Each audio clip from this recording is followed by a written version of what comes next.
In this edition of the Parliament Report, government going after delinquent teachers and 2 more wireless telephone licenses to be auctioned.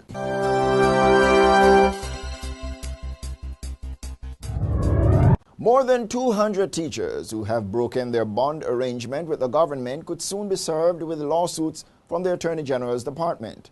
The teachers, who are in a chronic state of delinquency, collectively owe the government a little more than $410 million.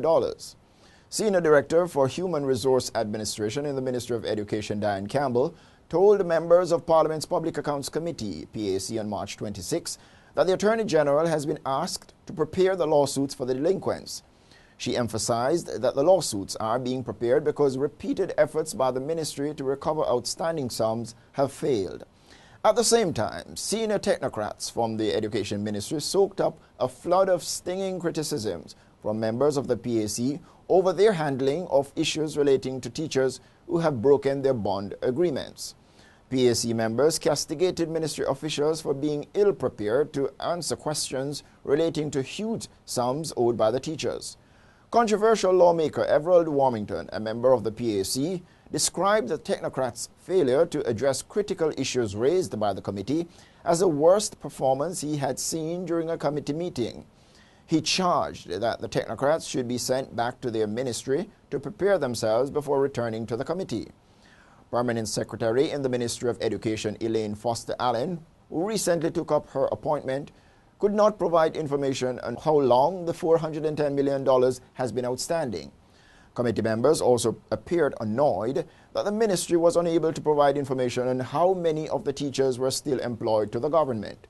Auditor General Pamela Monroe-Ellis reported that 212 teachers had failed to honor their agreements by breaking their bond after taking study leave with full pay. Of the 212 delinquent teachers, 54% or 114 did not make a single payment to reduce their obligations to the government. Foster Allen said the ministry had managed to collect $10 million from some delinquents in recent times. However, Committee Chairman Audley Shaw demanded a full report from the ministry on the education bond issue in the next 2 weeks.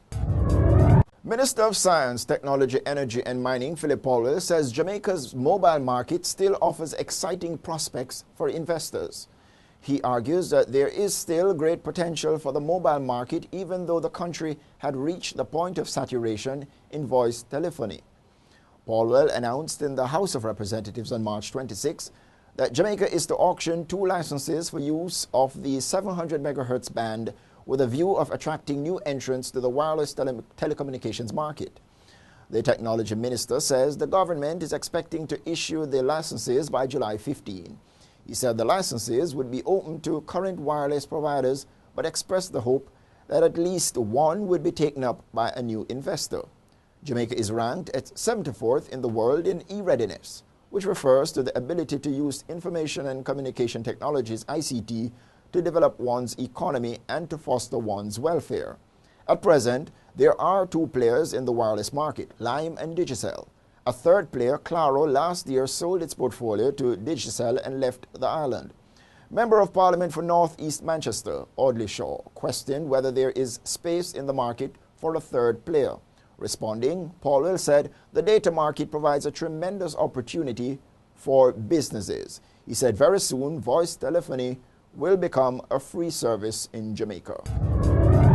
And finally, in the Parliament Report, Minister without portfolio in the Ministry of Finance and the Public Service, Horace Daly, says more public sector workers have committed to a wage freeze than the target that was set by the International Monetary Fund, the IMF. Daly said that approximately 82% of public sector workers have agreed to a wage restraint. The IMF had set a target of 70% for public sector workers to agree to a wage restraint. The police and nurses have not yet signed the wage freeze that extends to 2015 for public sector workers. This has been another edition of the Parliament Report. Join us next time when we provide the latest on parliamentary sittings in Gordon House. Until then, I'm Edmund Campbell saying, walk good.